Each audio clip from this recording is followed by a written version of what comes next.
Hello, welcome to Uncovering Our Hidden History. My name is Anna. I'm a forensic genealogist and historical researcher. And if this is your first time with us, welcome. Happy Friday, everyone. And in today's video, we are picking up for where we left off last week, and we're going to be looking through some old books that I found on mostly archive.org, a couple of other sites as well. And we're going to be talking about the Hebrews that were living in West Africa and what those writers wrote about them, to give us a little bit more insight into what their life was like after they left Jerusalem. And I will say that it does seem that this isn't talking about everyone who fled Jerusalem before or after it was destroyed. There seems to have been various migrations, just like in the northern kingdom. The southern kingdom also had various waves of migration out, and so many of them settled in West Africa. So we're going to see what some of these old writers have to say. See you soon.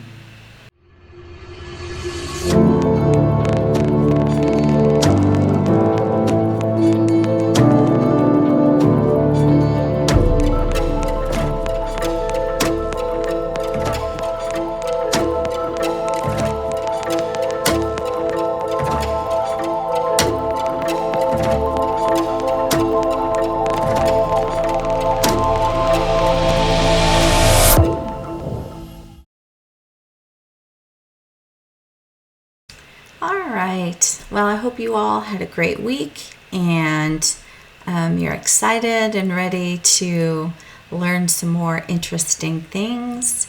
So let's go ahead and I will pull up the PowerPoint and let's get going. Alright, so this is part 3 of our Southern Kingdom of Judah series. What became of them after Rome destroyed Jerusalem in 70 AD?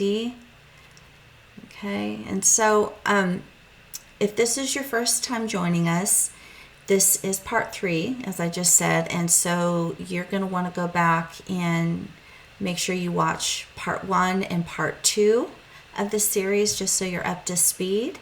And then I also, in the playlist section, I have the whole series on the Northern Kingdom of Israel.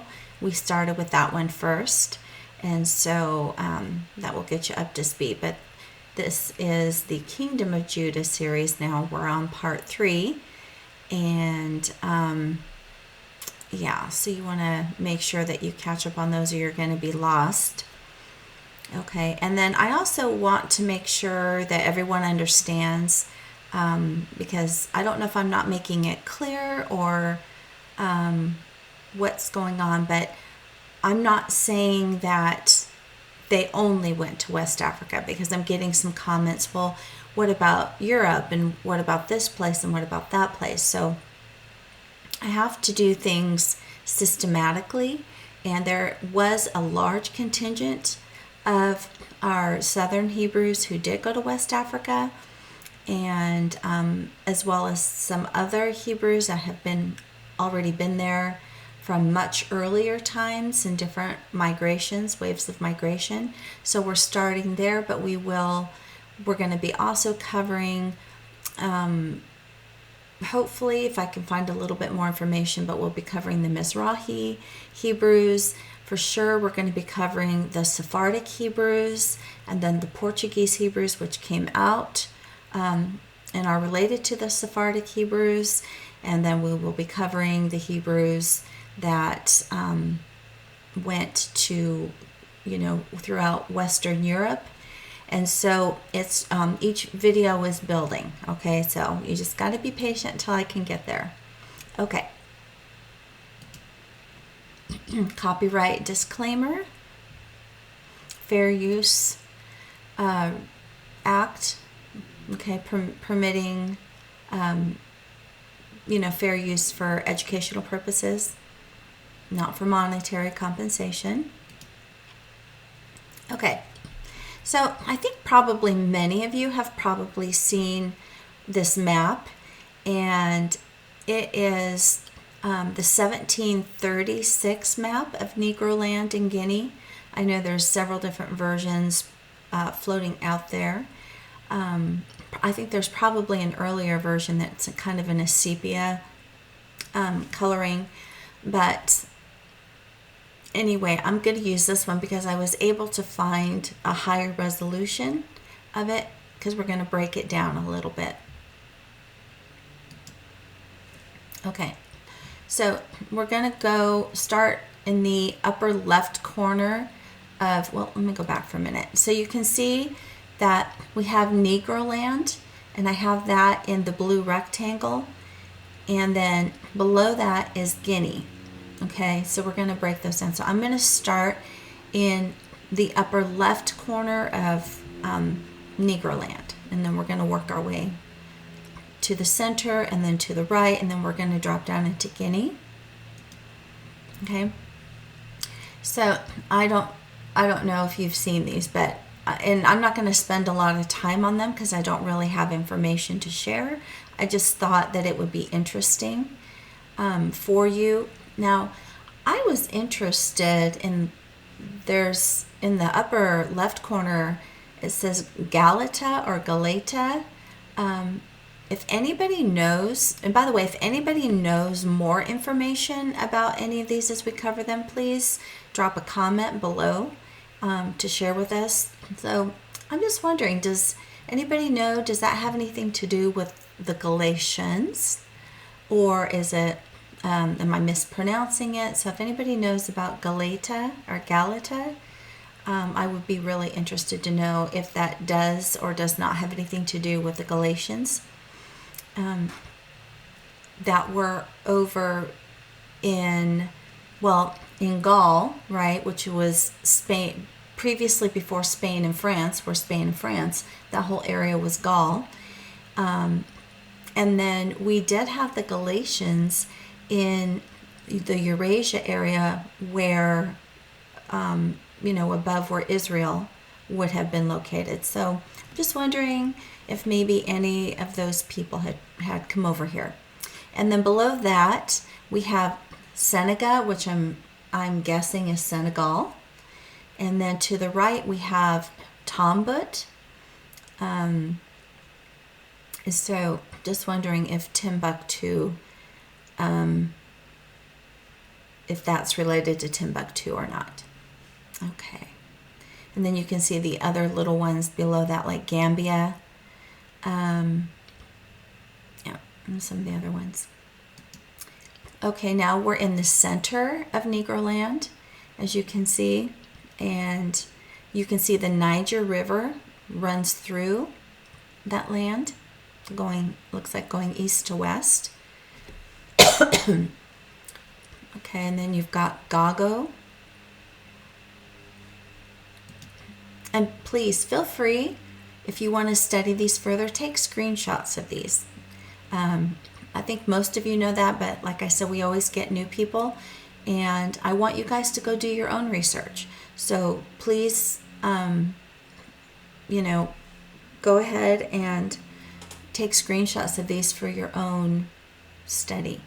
And then here, I don't know, up at the very top of this section, it looks like either Fusana or Fasana.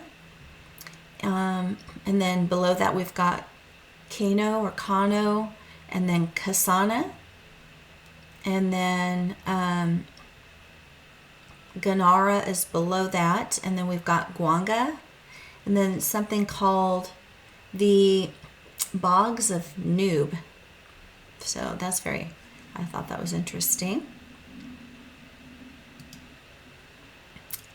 Okay, and then down below Negroland, we have Guinea. And so this is the bottom left corner, and you can see that this is called the Grain Coast. And I'm assuming that's because they were growing wheat and other various grains. And so you've got Sierra de Leone and B or R of St. Paul. And then we've got sanguine and a whole bunch of other little ones there. And we're going to go to the right now. And kind of in the middle, we've got the Gold Coast, which is to the right of the Grain Coast. Okay, so you've got the Gold Coast here. Different forts and things.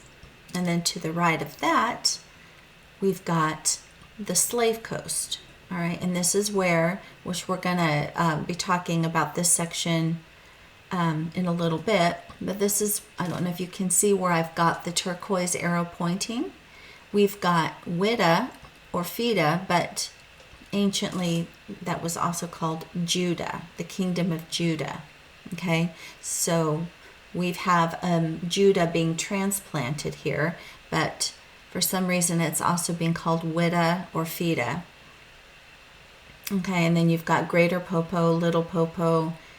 Dahomey is going to be in that section. And then to the right of that, you've got Great Benin and looks like Benin proper, which I took a screenshot of.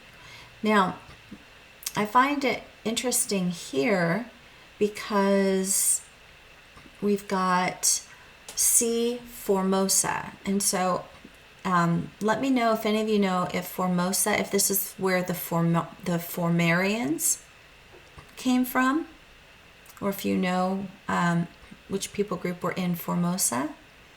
And then it says King City, Calabar, Old Calabar, and then many villages of the old Camerones. So, and then to the right of that is this section that says it's part of Ethiopia. Okay, so again, feel free to take screenshots of all those. Okay, now this, what I'm about to read to you, is by John Ogilby. Okay, and we referenced him when we were reading some excerpts from the Northern Kingdom of Israel, because he wrote a book called America, being an accurate description. And so this one is another book he wrote called Africa, being an accurate description of the regions of Egypt, Barbary, Libya, Beled, I'm not even going to try, the land of the Negroes, Guinea, Ethiopia, and the Abyssinians.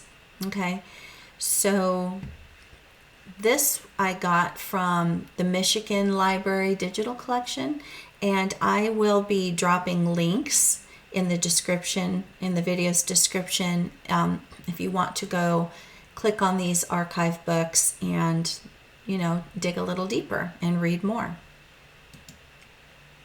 Okay, on page 34 of this digital book, it says, many Judeans also are scattered over this region, some natives boasting themselves of Abraham's seed, inhabiting both sides of the river Niger.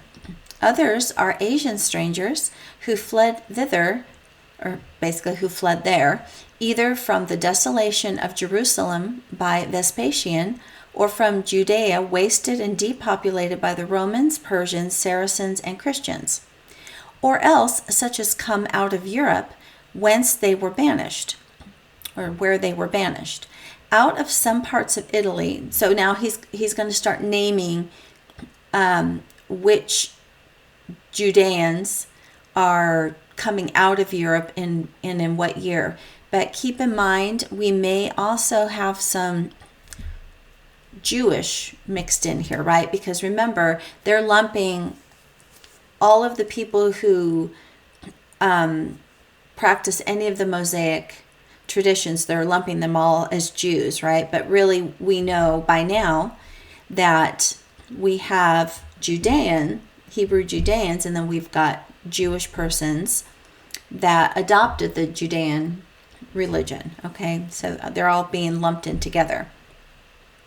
So out of Europe, we had out of some parts of Italy in the year 1342. They're talking about the banishment, the different countries that banished and kicked the Jews and Judeans out. Okay, so out of some parts of Italy, they were kicked out in the year 1342, out of Spain in the year 1462, out of the Low Countries in 1350, out of France in 1403, and out of England in 1422. These all differ in habit and are divided into several tribes, having no dominion, though both wealthy and numerous, but despised of all nations, and so abominated by the Turks that they are not admitted to even be Mahometans, which are basically Muslims. So I'm going to just start using the word Muslim instead of Mahometans. Okay, so they are not even admitted to be Muslims unless they are first baptized, and then no otherwise made use of other than to receive their customs and gather in their taxes. Those of Upper Ethiopia yet remain Christians, although tainted with many Judean superstitions, by the residence of some few Judeans among them. But the nether Ethiopians continue all in their idolatry, only here and there some few. Some of the Old English gets, you trip over it a little bit. But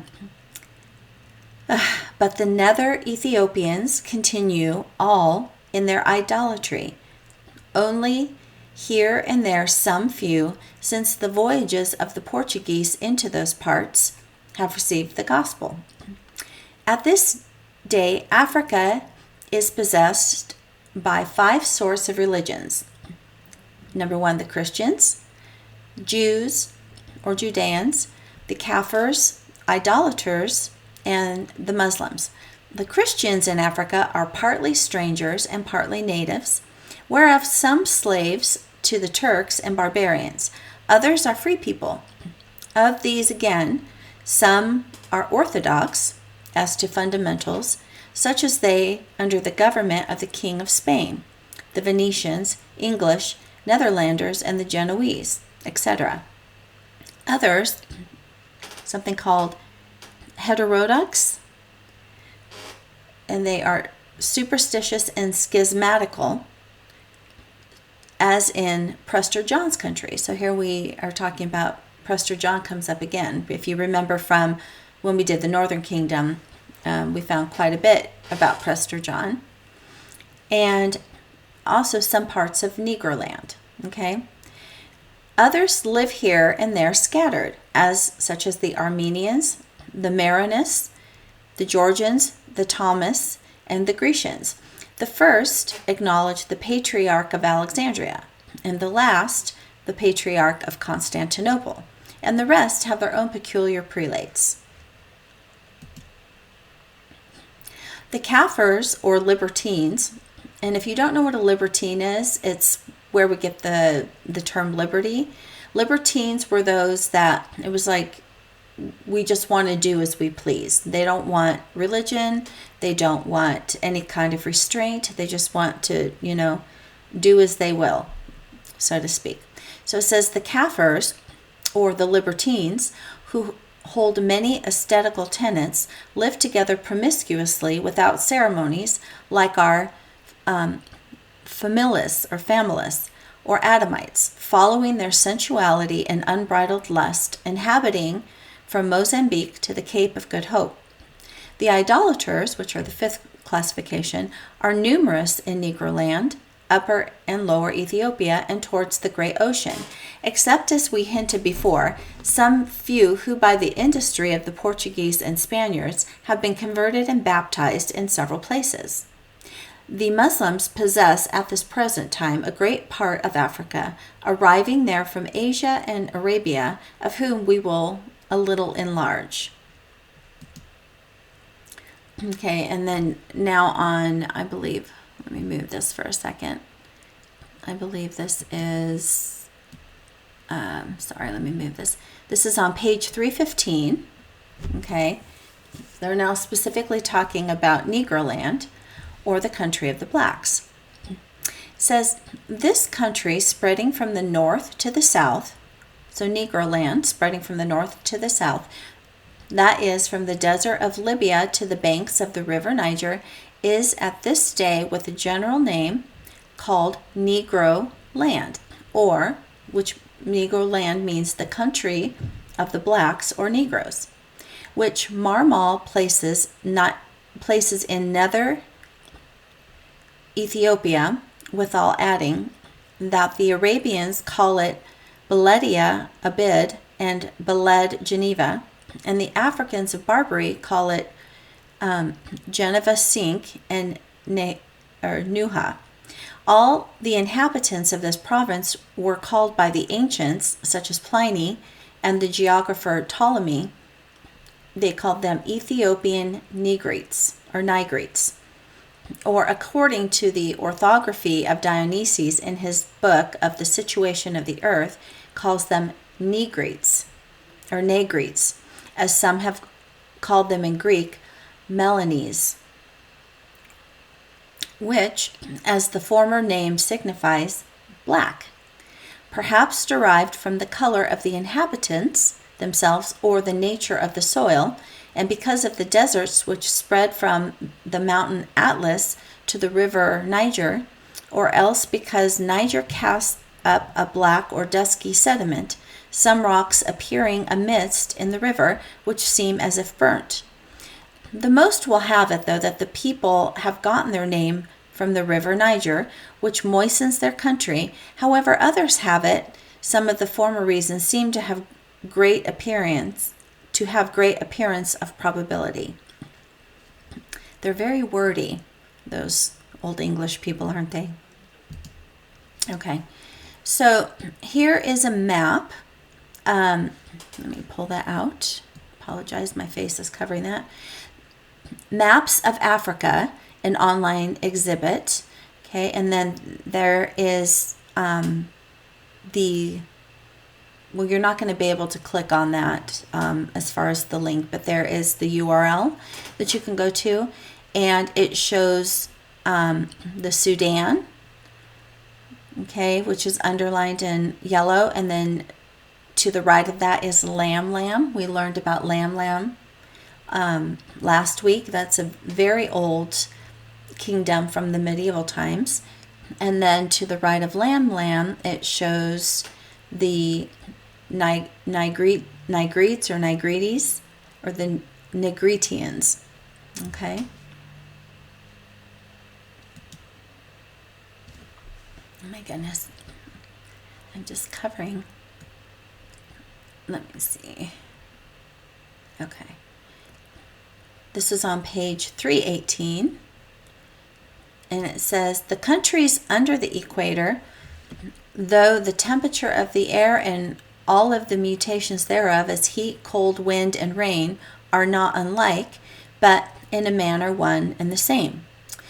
By the overflowing of the Niger, Senegal, and Gambia, as also by the rains, Negroland is moistened and made exceedingly fruitful in all manner of terrene products, especially mill and rice, both being the chiefest bread corn of the inhabitants. The country is in some parts plain and in other parts hilly, but about the banks of the river Niger it is very level and watered by several standing pools, left there by the retreating river, which are planted about with shady groves, recesses for ravenous beasts and elephants. This dominion fosters not only tame but also wild beasts in great numbers. The natives are very black, but the features of their faces and their excellent teeth, being white as ivory, make up together a handsome air, and taking comeliness of a new beauty, they are well limbed and much addicted to Venus. Okay, so he's basically saying they're well formed, they're very black, but they have beautiful facial features, excellent teeth, very white, and their limbs, so their form is very comely as well, well limbed, and so Apparently, they are also much addicted to Venus. So I'm assuming that means worshiping Venus. Perhaps. And then this is page. So that's still part of page 318, and then it drops into 319.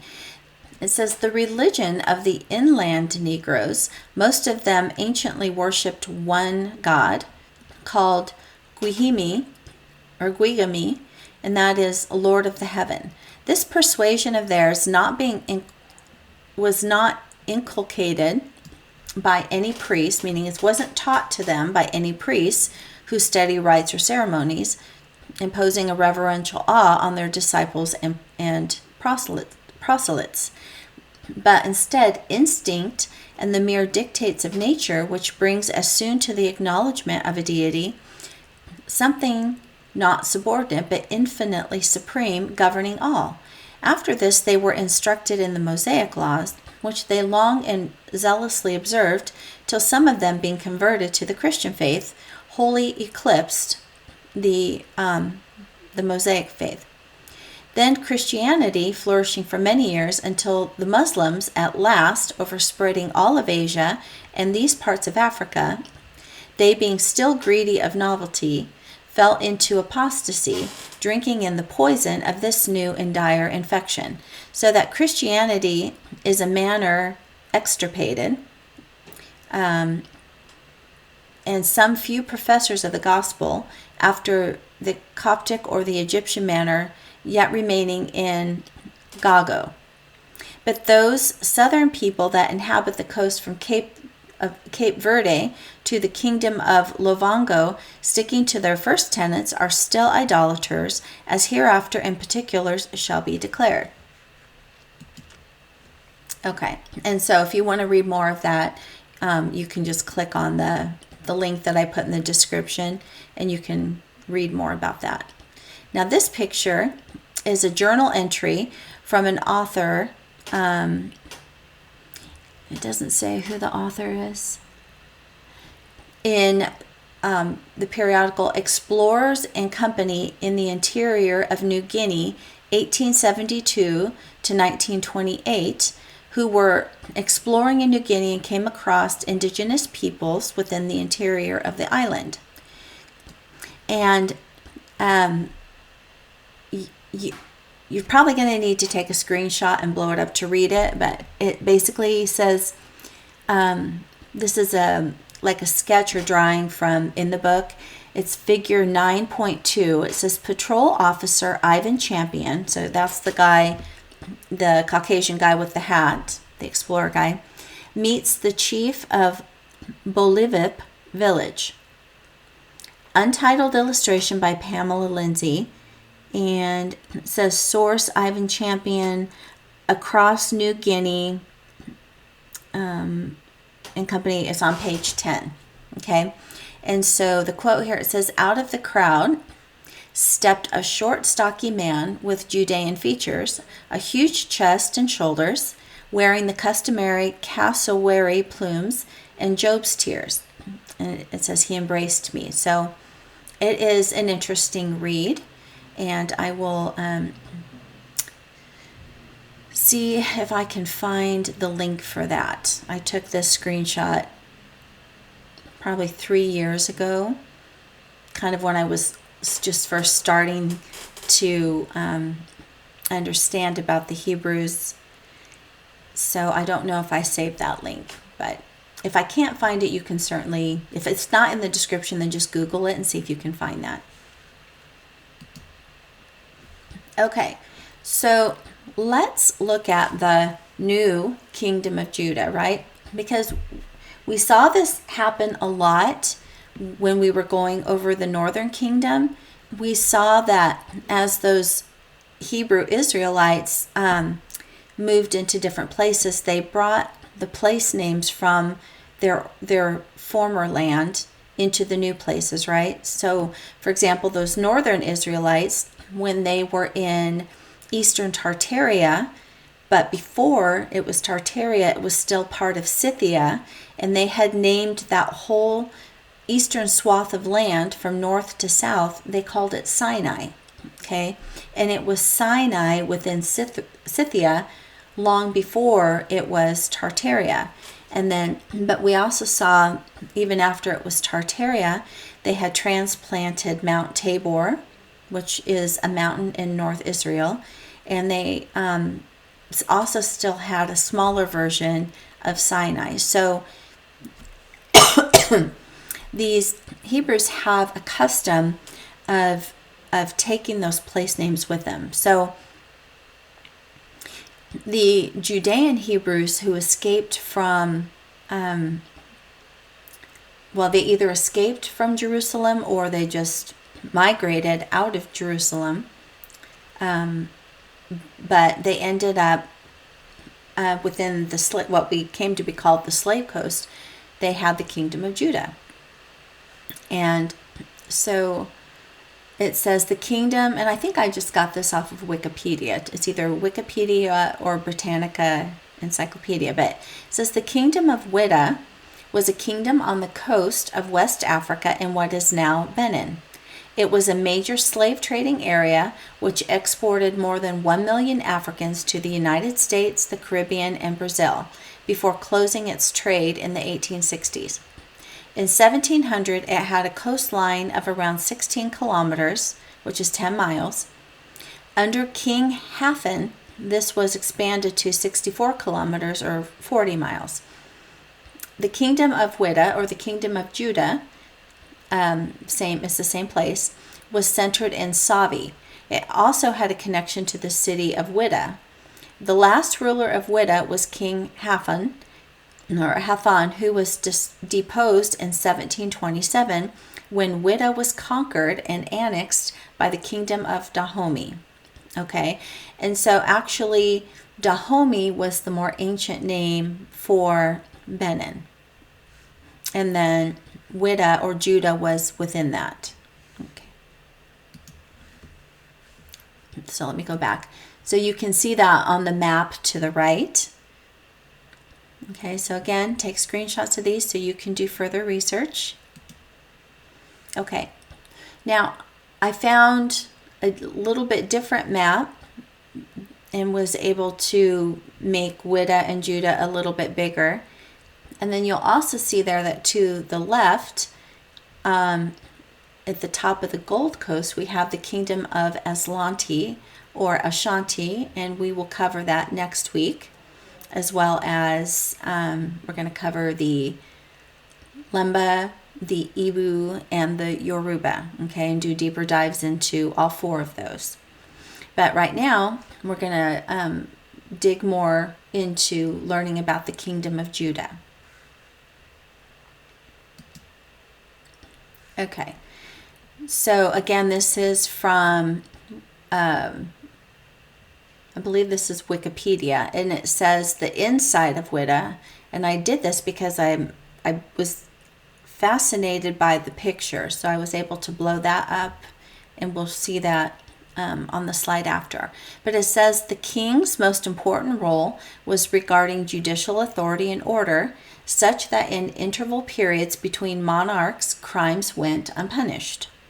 According to one European who visited in 1692 to 1700, Whydah or Judah was a center of the ancient African slave trade, selling some 1,000 slaves per month, mainly taken captive from villages in the interior of Africa. So it sounds like they were kidnapped from the interior and then brought over to Whydah and transported out of there. It says, for this reason, it has been considered a principal market for slaves. When the great chief, called king by Europeans, could not supply the traders with sufficient slaves, he would supplement them with his own wives. Poor women. Robbery was common. Every person in Whydah paid a toll to the king, but corruption amongst slave traders was endemic. Okay, so I clicked on that picture to make it larger, and this is the crowning of the king of Judah by Jacob van der Schley, 1715 to 1779. I'm guessing that was the year he was alive. Okay, so this picture is going to be, I think it was around 1725. We'll see on the next slide. Yeah, okay. So, and this says, same event. It says, Europeans at the coronation ceremony of the King of Whydah in April 1725. So again, you guys might want to blow those up and so you can see what's going on. Okay, this next one is, we're going to continue learning about Whydah. This is from the Bulletin of the Society of the Language or Geography. This is Bulletin of the Society, Language and Geography Bulletin, 1860. And it says, Whydah, also known as Fida, Whydah, Whydah, Judah, or a Judah, is a city an old city frequented since the 16th century, so that would be in the 1500s, by the Portuguese slavers who gave it its name. Its inhabitants were said to be this Judaica, and they were indeed considered as a remnant of the scattered tribes of Israel. In the north, the Alala River, whose true name is Ephra, became the Euphrates for scholars. Long attached to a separate kingdom, the something, whose capital was Savi or Xavier, it was conquered in 1725 by the Dahomeans, or the kingdom of Dahomey, who called her the farm. And she told them, belongs since. Only the king of Dahomey cannot come because his fetish forbids him to see and hear the sea. So I don't know if his fetish, I've seen that come up a lot, and I'm wondering if it's his god or the entity he worships, or like a totem that he worships. So it says, he cannot come because his fetish forbids him to see and hear the sea. The city is therefore administered by a leader of the whites, which opens the roads to travelers by way of Deshabers and something else. So that is interesting. Okay, now this is a book called The Mission to Galeli, King of Dahomey, by Richard Burton. This is volume 1.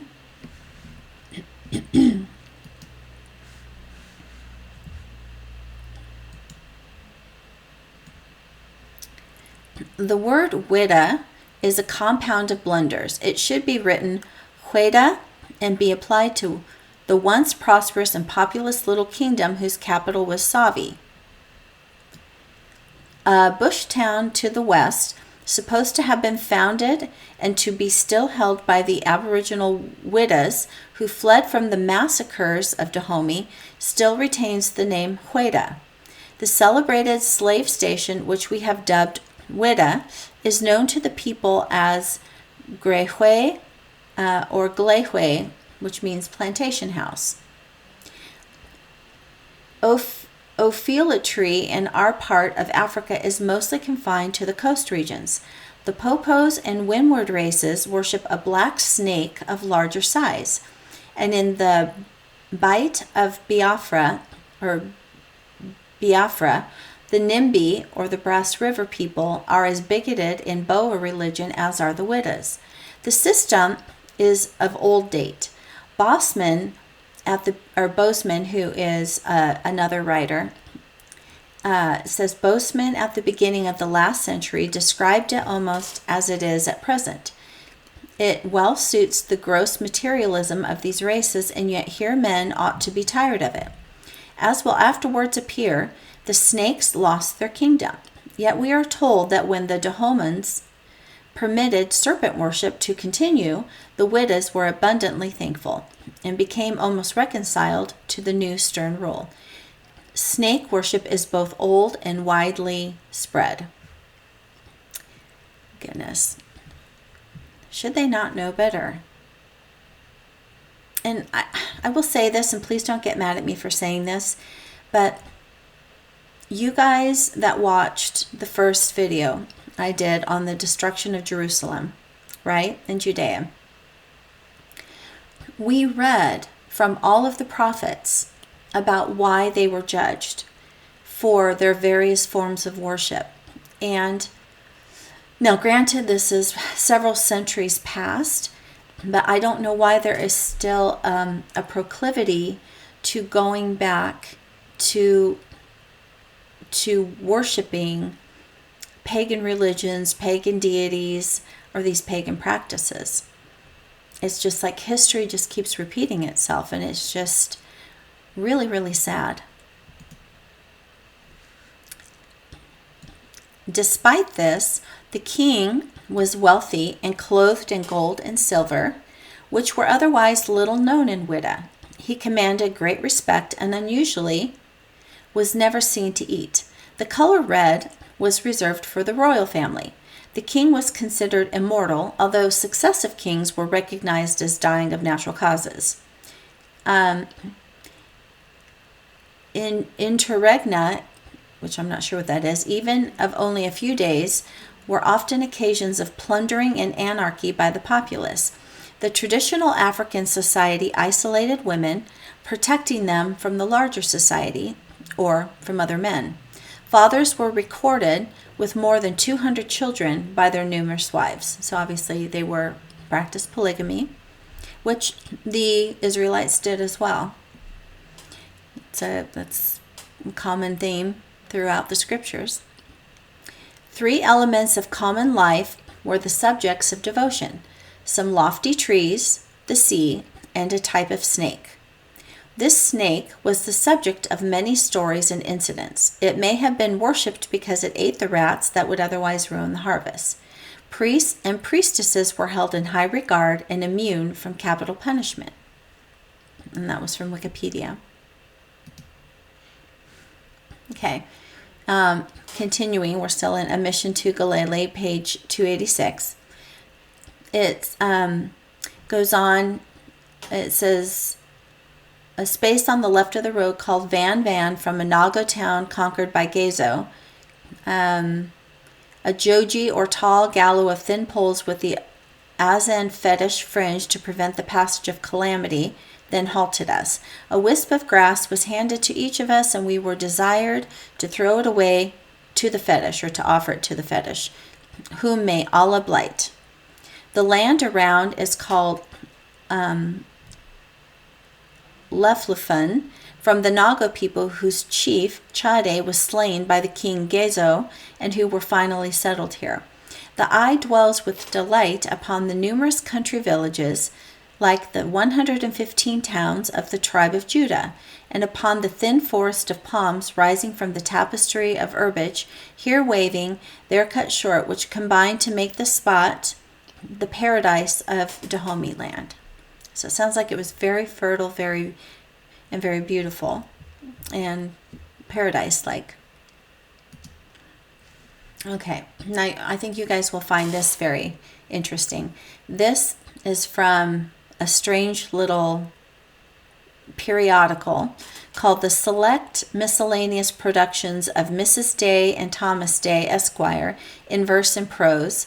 So most of it, to be honest, I found kind of rather silly. It was this Mrs. Day and her husband Thomas Day writing poetry and poems back and forth or to send to their friends. So you have to kind of go towards near the end of the book to get to where they're talking about Africa. Okay, and it says on page 92, it says, Proclamation of the King of Judah in Africa, which was lately put into my hands by a conscientious merchant of Liverpool, who seemed to think it might open a new and valuable trade for this country, and they're in England, by the way. Mr. and Mrs. Day are in England. and so who has lately begun some negotiations with overseers and church wardens in order to rid them of their superfluous poor. Should Mr. Gilbert's valuable bill pass, he has hopes of having the monopoly of the county workhouses. Indeed, he was a little shocked with the freedom and profaneness of some parts of this royal edict, the proclamation of the King of Judah. He said he was shocked by that, and particularly the account of the great serpents marking all of the whites for slavery by a stroke of his tail. Such as it is, I will send it to you as a curiosity. And here is he writes, here's the translation of the edict of the King of Judah for the regulation of the commerce of white slaves. The glory of the world, the delight of nature, the resplendent image of the great serpent upon the earth. So again, we see the serpent worship is taking place in the kingdom of Judah. The master of the river Jachin, whose floods roll over sands of gold, the lord of the islands which produce precious fruits and weeds of aromatic odor, the sovereign of Judah, the conqueror of Popo and Arda, whose soldiers are swifter than eagles, fiercer than lions, more in number than the ants of the forest, king of all the princes of the world, to whom duty, allegiance, and submission are due from all of the sons of men. So this is all being written by the King of Judah in his proclamation. Thus makes known his high and irresistible will to the nations of the earth.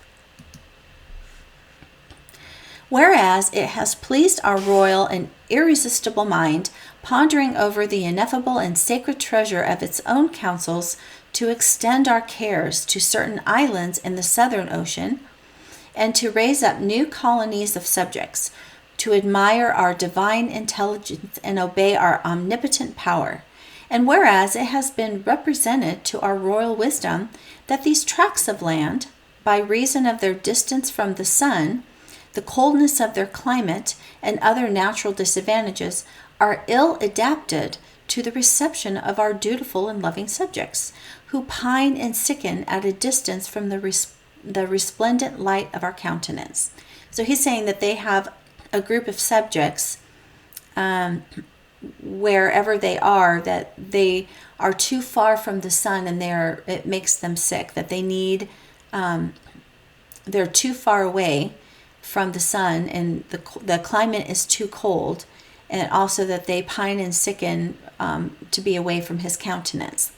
We therefore, the Most High, most omnipotent, and then this Mr. Day or whoever wrote this puts in parentheses, here follows a repetition of the above pompous titles, ever anxious to gratify the humble prayers of our faithful slaves and to avert from them every danger and difficulty by the shadow of our presence, in which the nations of the world move and have their being.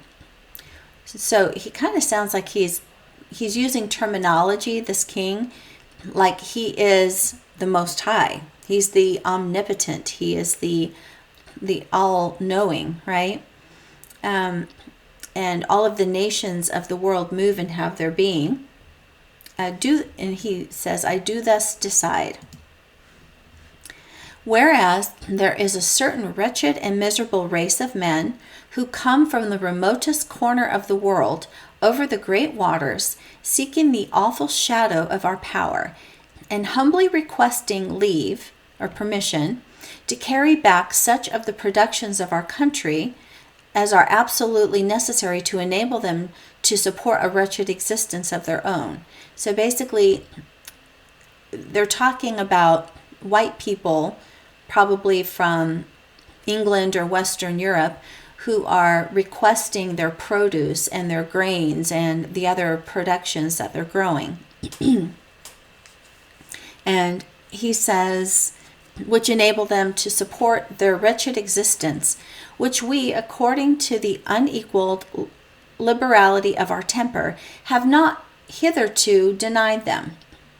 And whereas these mongrel vagabonds and pirates, the outcast of the world, the disgrace of human nature, have in numberless instances abused our royal condescension by landing upon our territories and plundering the innocent inhabitants, by stirring up continual wars and seditions among the different African tribes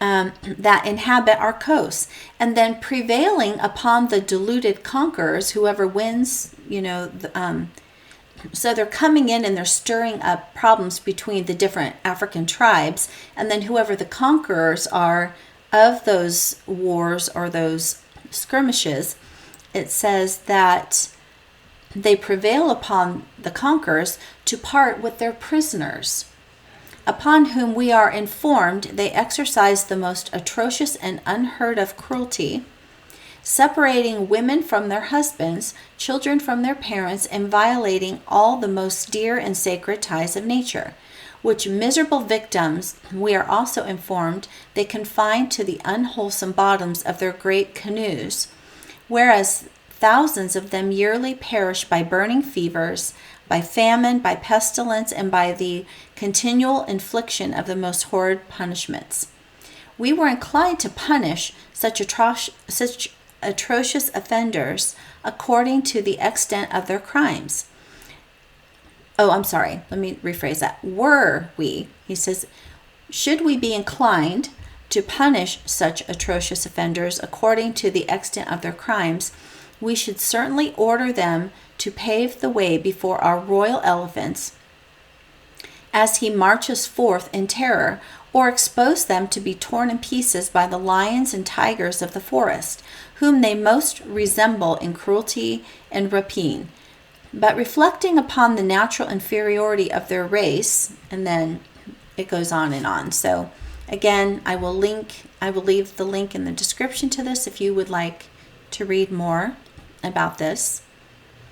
Again, just remember it's near the end of the book, and there's just a bunch of silly, in my opinion, silly nonsense going back and forth in the rest of the book. I mean, I didn't personally care for it, but that doesn't mean that you wouldn't. You might find it interesting. Looks like I did put one more. It says, sorry about that. I thought I ended there. By reflecting upon the natural inferiority of their race and collecting, oh my goodness, did I leave something out? And collecting, I apologize, it looks like I may be missing a page. But it says, while the miserable survivors are destined to labor in chains to procure food and other necessities for their idle, ignorant and stupid betrayers. Now, in order to give an awful example to all the human race of the purity of our justice and the divine integrity of our counsels, we do order and command our faithful slaves that for the future, in whatever port these miscreants shall land, they shall directly seize upon all their canoes and cargoes, which shall be reserved under pain of death, and faithfully accounted for to our imperial minister of finance. As to their persons, we do further enact that they shall be pinioned in pairs, stripped of all their clothes excepting a clout, so basically a covering of their genital areas, which we graciously indulge them to have about their middles, and in this manner guarded along the country until they arrive at the precincts of our resplendent palace, the wonder of the world, the miracle of art, etc., etc. Okay, yeah, looks like I stopped there.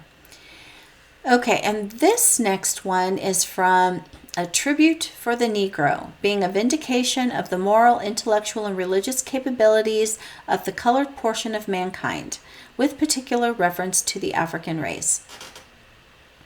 And that looks like it was written by Wilson Amistad and published in 1848.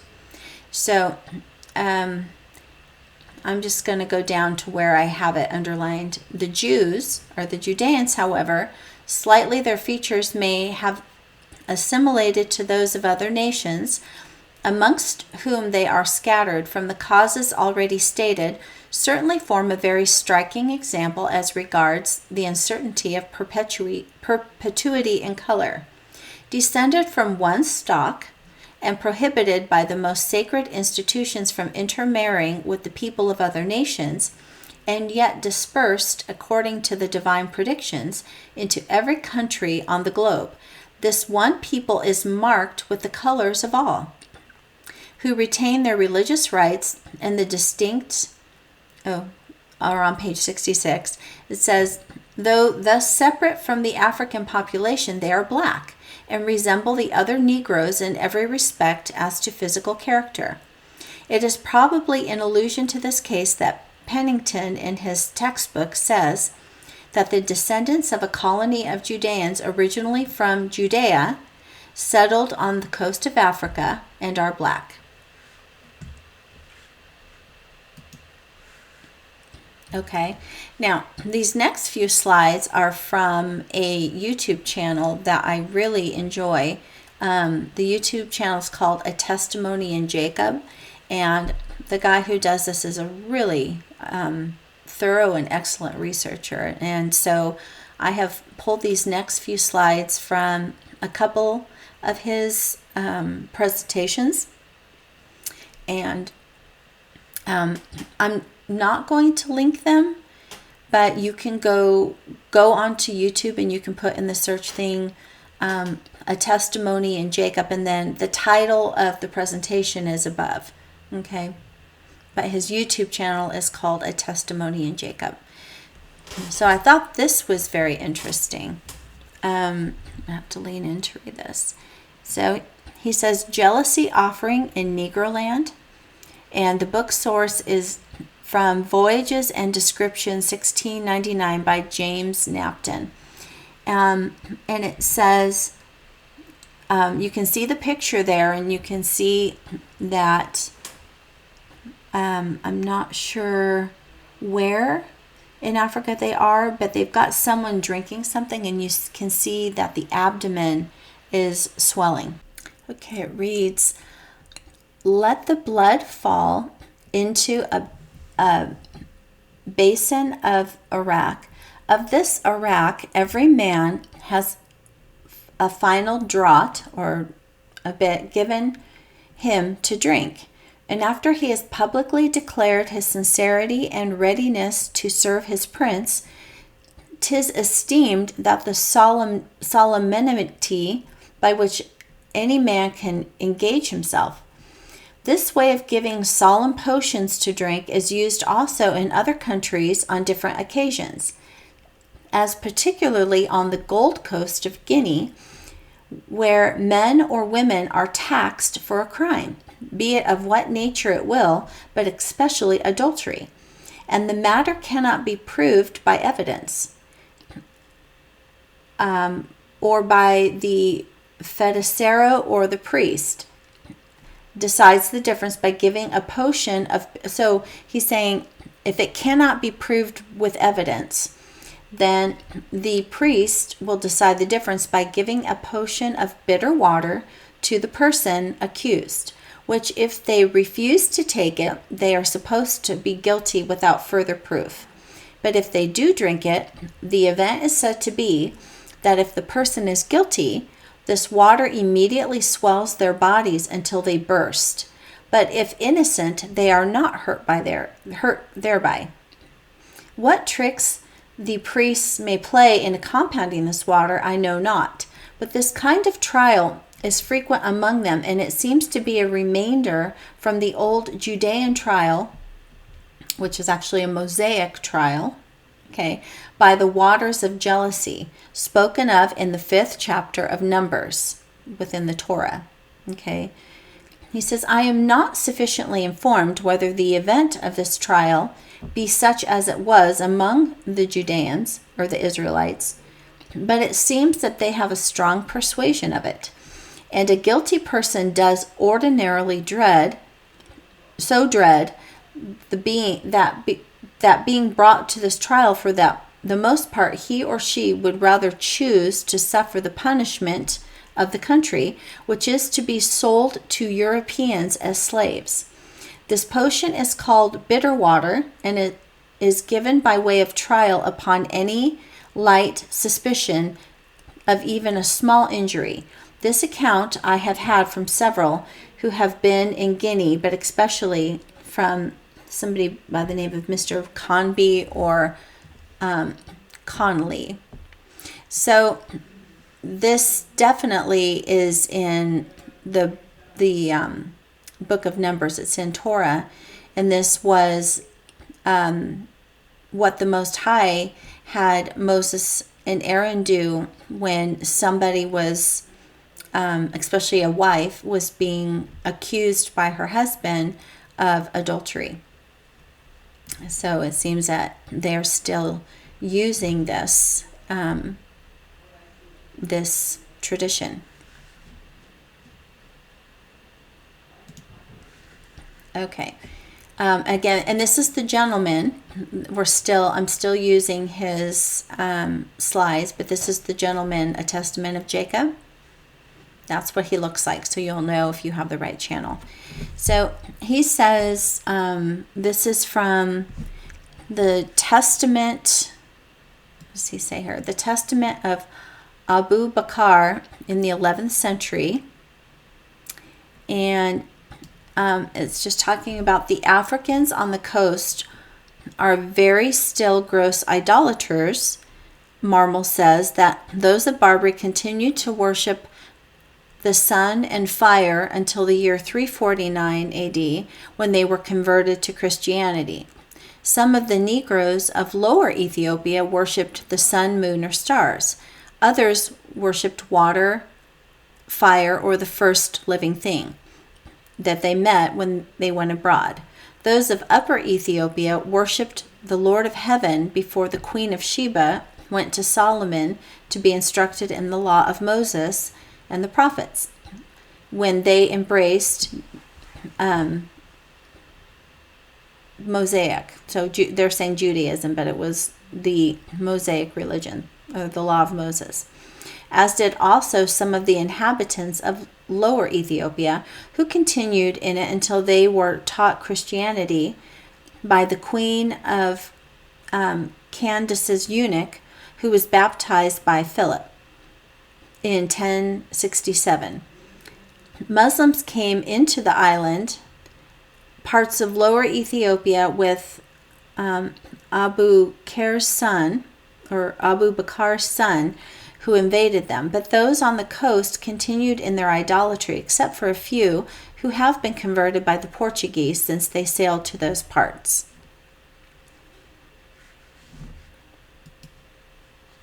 Okay, and again, this is also from the Testimony in Jacob, but it's I believe it's one of his other videos.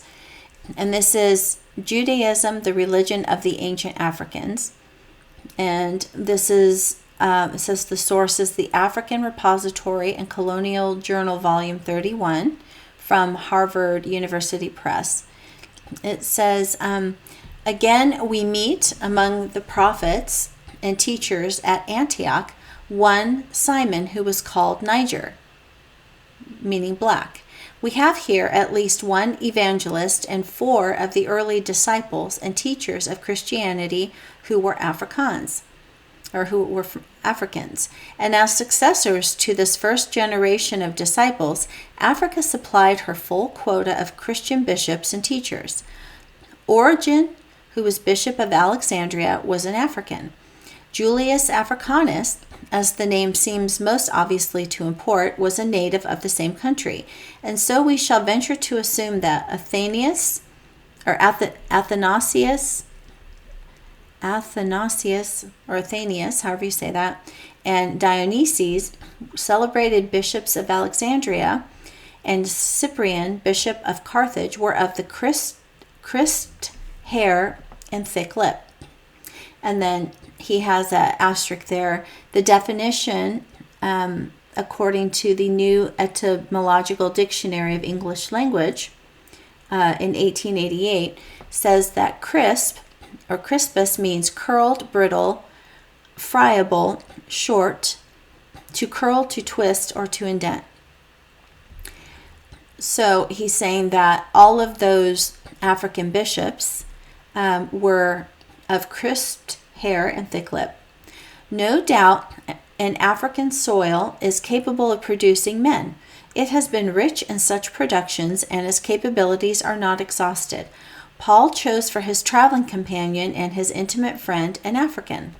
Paul's master chose that some of the first and brightest ornaments and most efficient agents and teachers of the early Christian church, so the Judeo church before it was taken over by Constantine, should be men of the same kindred and color.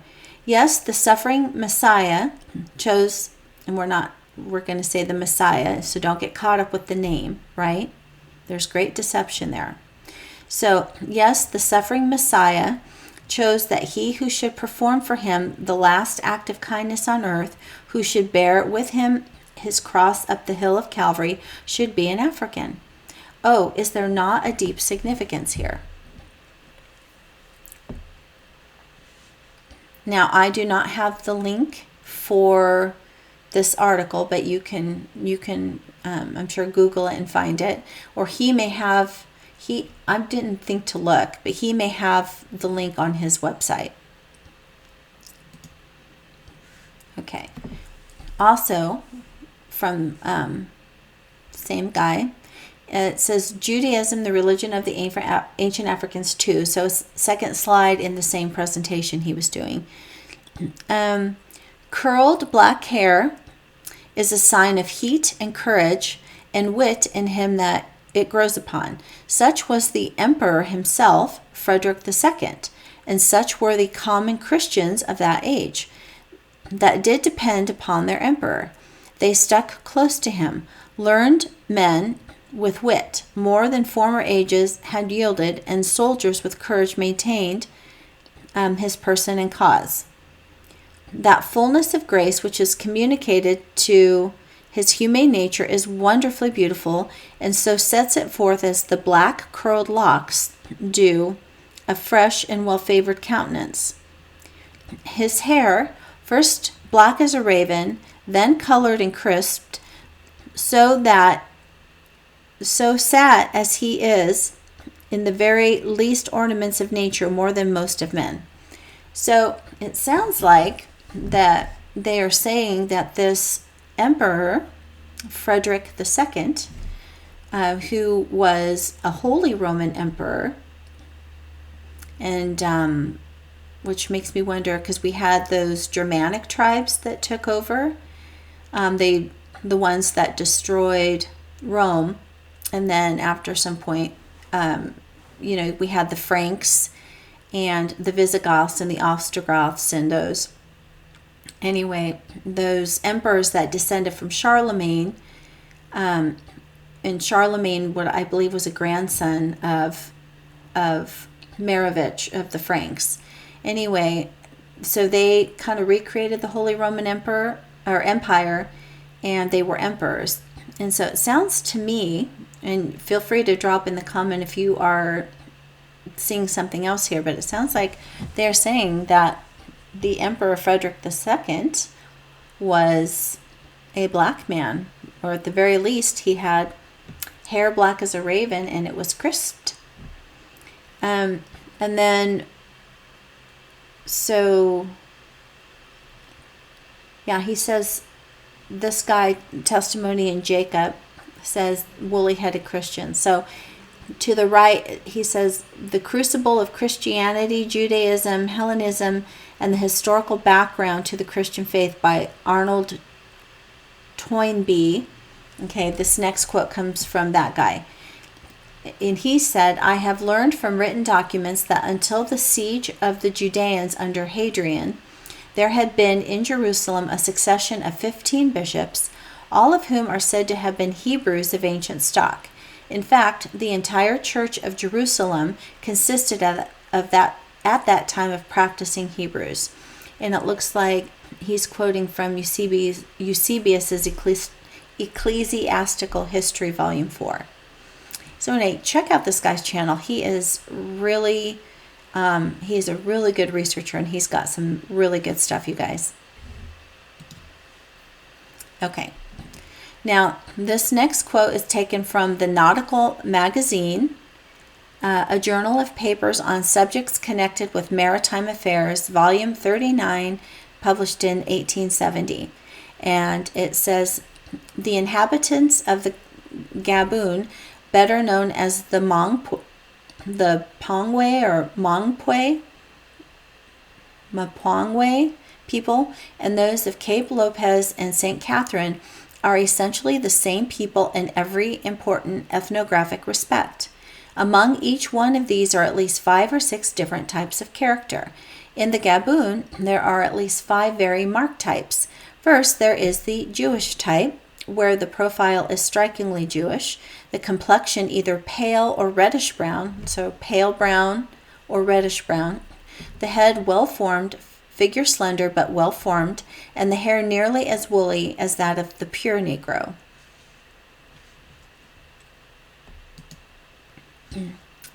Okay, and then back to a testimony in Jacob, and this is from, I think, a different presentation. So he has here on the left Leo Africanus, and then it says Al-Hassan ibn Muhammad al-Wazan al-Fasi. So obviously he was a Muslim, or became a Muslim. And then from A Description of Africa, 1550, and he says the source is Atlas Geographicus, or Complete System of Geography by Herman Moll in 1732.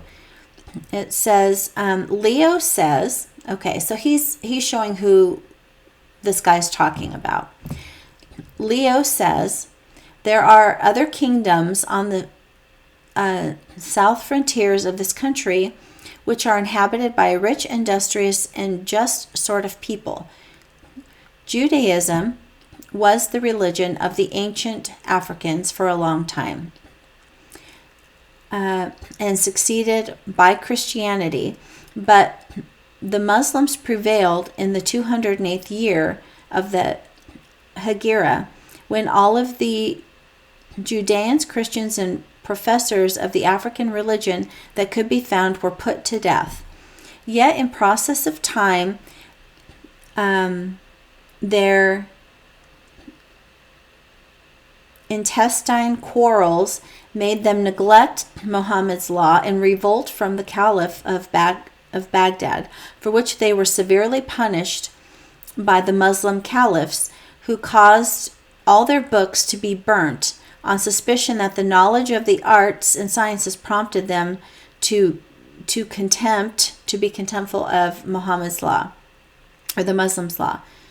And he says the Africans on the coast are still very gross idolaters, because of course they're worshiping the serpent. Okay. Now this next one is a quote I found. There is another excellent researcher that I really learned a lot from, and he goes by the name Black Simba, and he published quite a bit of his material on a magazine called medium.com. It's an online magazine, and I think they will let you, unless they've changed their procedure, but I think that they will let you read up to three different articles before asking you to pay.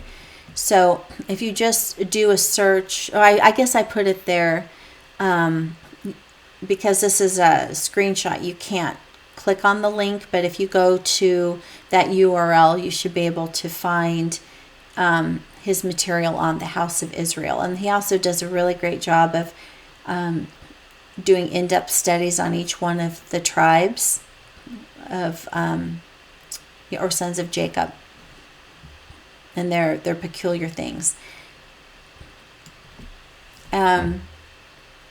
But in one of his articles, I took this, and it says there's a similarity of the manners and customs of the Indian tribes, far removed from the central monarchies of Mexico and Peru to those of the Jews, which writers who were not Spaniards have noticed, such as the celebrated Sir William Penn. He's the one that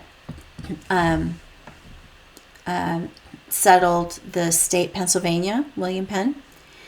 And William Penn wrote a letter called The Present State of America, and he says, "Their eyes are black like Jews, they reckon by moons, they offer the first fruits, they have a feast of tabernacles, their altar stands on 12 stones, their mourning lasts a whole year. The customs of the women are like those of the Judeans, their language is concise, masculine, full of energy, resembling Hebrew. One word serves for three, and the rest is supplied by the understanding of the hearers." So I probably should have put this one in one of the quotes when I did the Northern Kingdom. But you can see that he's basically saying they resemble those of the Judeans. Okay. Now this is a quote from the Treaty on Physical Geography, comprising hydrology, geognosy, geology, meteorology, and botany, by A. Barrington, published in 1850. On page 297, he writes, "Thus the Judeans are a people who have ever, according to prophecy, dwelt alone without intermixing with the nations to this day.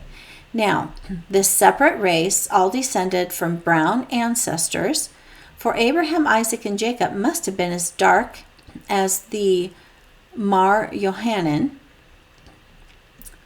I don't know who the Mar Yohanan is, if not darker, "exhibit every shade of color from the black Jews of Malabar, of whom we have such an interesting account by Dr. Claudius Buchanan, to the rose and lily complexion of the Jewesses on the banks of the Elbe. We need go no further than the Jews of southern Spain and compare them with those of Holland and northern Germany to perceive a very striking difference. The Spanish Jew," so the Sephardic Hebrew basically, "is always dark complexioned and his hair is uniformly black, whilst the German Jew is often as fair as any German and has light or red hair with blue eyes." So those are the Jewish people from Japheth. Okay, again, all being linked together. "The various shades of color observable among the Negro or African race tends to the same conclusion. Along the coast of Guinea, which is low, marshy, and hot, we find jet black complexions, and this is the very country from which American Negroes have been derived."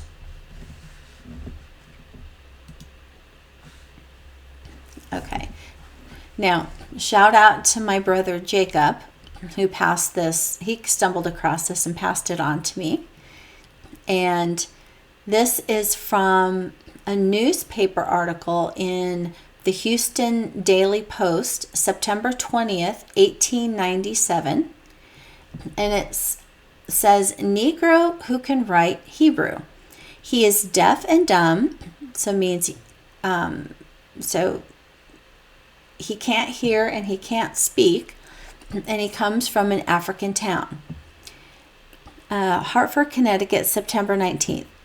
"A young African Negro has been in this city for the last few days who claims to be a Hebrew. He is deaf and dumb and as black as the ace of spades. He carries a pad of paper with him and answers all questions by writing them in Hebrew and Loshen Kadosh. What excites the most wonder is that he writes Loshen Kadosh very rapidly. It is the language of the books of Moses, and is made a special study of spoken and written.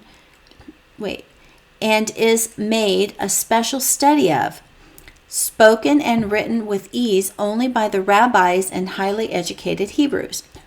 The Negro who sent to one of the rabbis of Hartford, the Negro was sent to one of the rabbis of Hartford, who is perfectly satisfied that he is a Hebrew. He says that he came from a large town in Africa where there is a tribe of about 20,000 black Hebrews who speak Loshan Kodesh and are quite prosperous.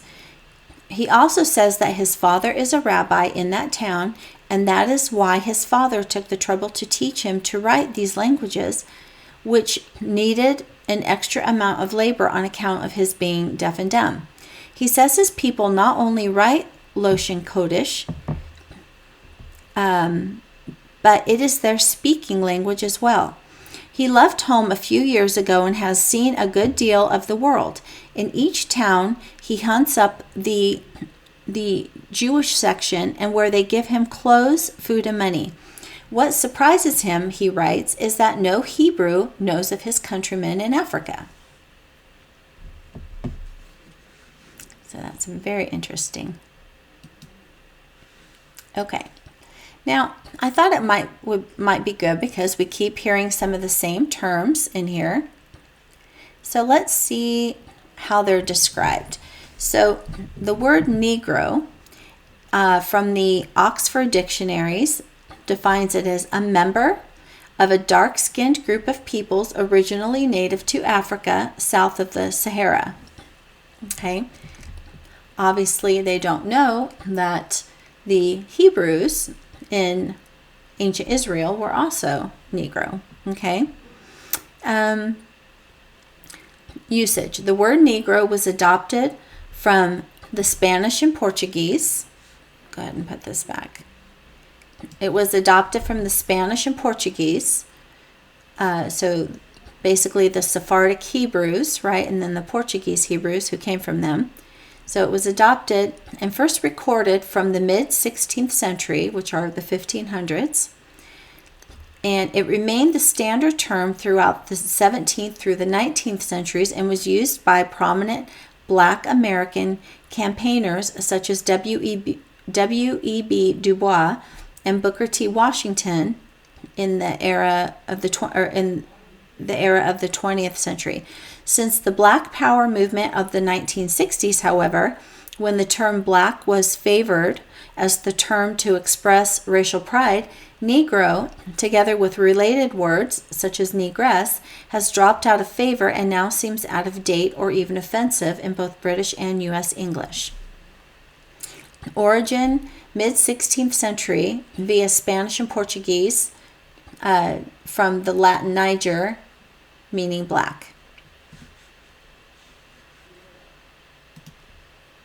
Okay, now I think you're all going to find this very interesting. I stumbled upon this about 3 or 4 years ago. And this was written by Benjamin Franklin. And let's see, it's called The Observations Concerning the Increase of Mankind, Peopling of Countries, etc. by Benjamin Franklin. And printed and sold in Boston in 1755. All right. And here's what Mr. Franklin says on page 10. No. That might be chapter 10. Looks like it's on page 224. He says, item 23. No, let's look at item...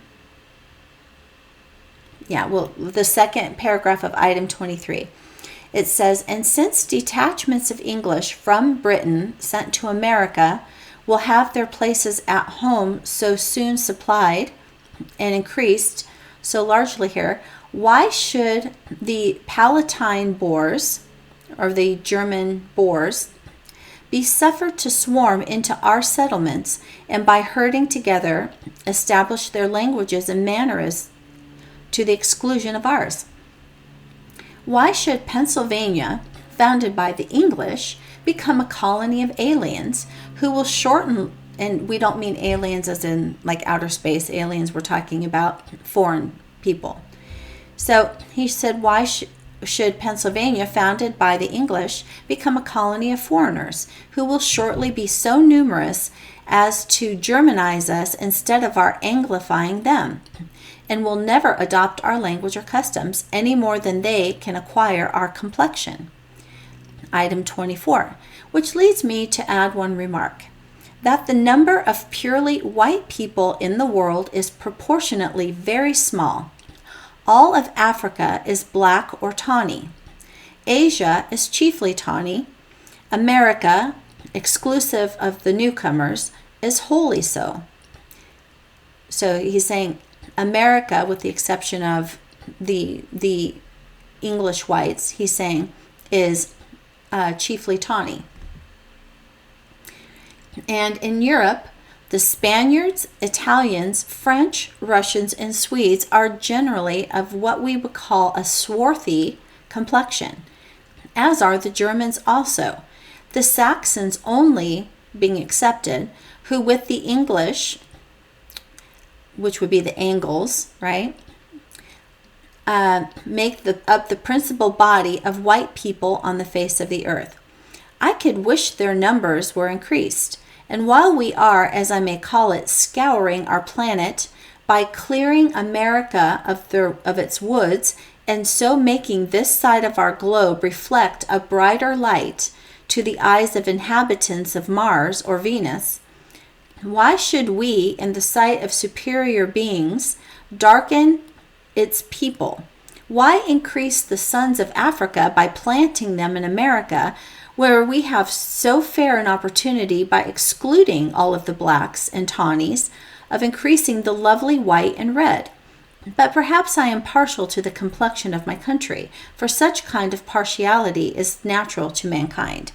So he obviously is racist, and he's basically saying here that, in his opinion, as of 1755, that the majority of the world is a dark people. They're either swarthy or black or tawny, which we're going to get into the descriptions of that in a minute. Only the Angles and the Saxons, he says, are white.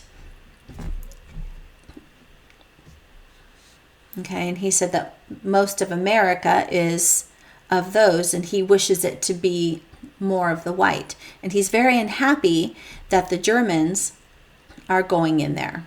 So he especially does not like the Germans. Okay. And I will drop a link to his little booklet or whatever in the description if you want to read more of what he has to say. This is also the guy, by the way, that was Benjamin Franklin was, in case you didn't know, a 33rd degree Freemason in the French Oriental Lodge, and also a longtime member of the Hellfire Club, which he also picked up when he was in France, and then carried that on, I believe, in England as well. So great upstanding guy. I just don't even get me started. The founding fathers were not Christians. Okay, they just weren't. And we need to stop listening to people who say they were. They were deists. Okay, they worshiped the universal God. Anyway, so what are the definitions of swarthy and tawny as used by Mr. Franklin? Well, according to the Dictionary of the English Language, published in 1768, right? So if we're going to understand those words, we should use the dictionary that was around that time. Swarth means black. Swarthily means blackly or tawnily. Swarthiness means darkness of complexion, tawniness. And swarthy also means dark of complexion, black, dusky or tawny. And the term olivaster, from which you hear people will say, I have olive skin, people will say that they have olive skin. Olivaster means darkly brown or tawny. So you might want to take a screenshot of this, because I put the URL below where I found that. Okay. Now let's look at what the definitions of tawny are, because that was also thrown out there. Tawny, a light brown to brownish orange color. from the Old French, tanner, from tanner means to tan. Okay. Tawny also means of a dark yellowish or yellow-brown color, yellowish or dullish golden brown. Okay, so I believe he also used that term with the inhabitants of Asia, so the Asian peoples. I think he's throwing that in there too. Okay, tawny is also a light brown to a brownish orange. I don't think people can be a brownish orange or an orange color, but it's definitely lighter than swarthy, okay, but not white. Okay, so I have a Bible program on my computer, and I did a Hebrew lemma study on ready. Well, I don't need to do that, okay? So, for example, because a lot of people think that when Esau is described as being red, that's like pink or part of white, and that is not what that is.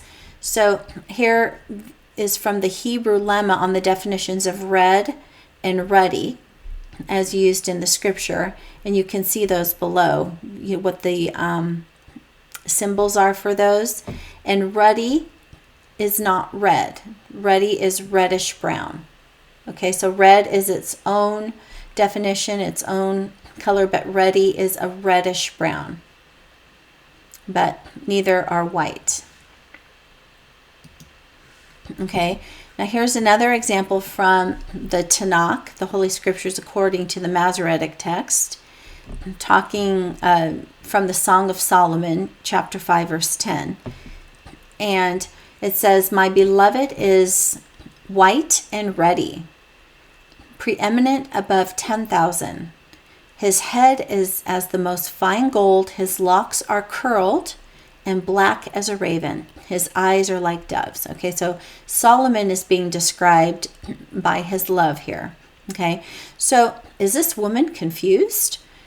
How can her beloved be both white and ruddy? So let's see how the Hebrew lemma defines the word white in this instance. Okay, the term for it is radiant. My beloved is radiant and ruddy. So again, we just learned that ruddy is reddish brown. Okay, so Solomon is being described as being ruddy. He's a reddish brown color. His hair is black as a raven, and his locks are curled. And according to his sweetheart, he is radiant. He's shimmery. That term radiant or white is describing shimmery or gleaming or shiny. Okay, so it's not the color white. She's describing his countenance or his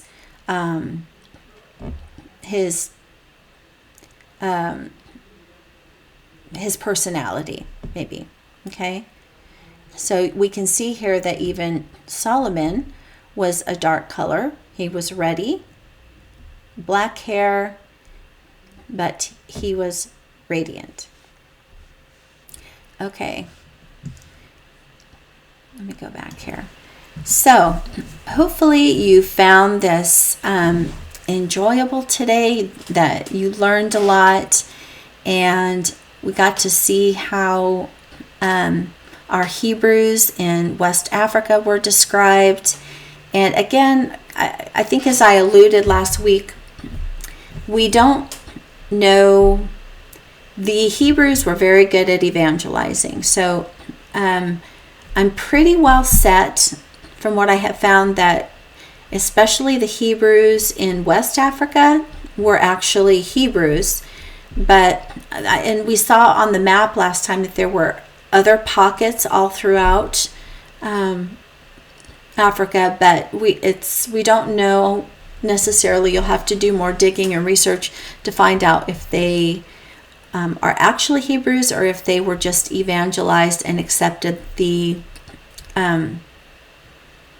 Mosaic customs. So that's all I have for you today. And next week we are going to do a deep vibe. We're going to do a deep vibe and a deep dive into the Ashanti and the Ibu and the Lemba and the Yoruba. So look forward to seeing you next week, and take care and be safe and be well. Bye-bye.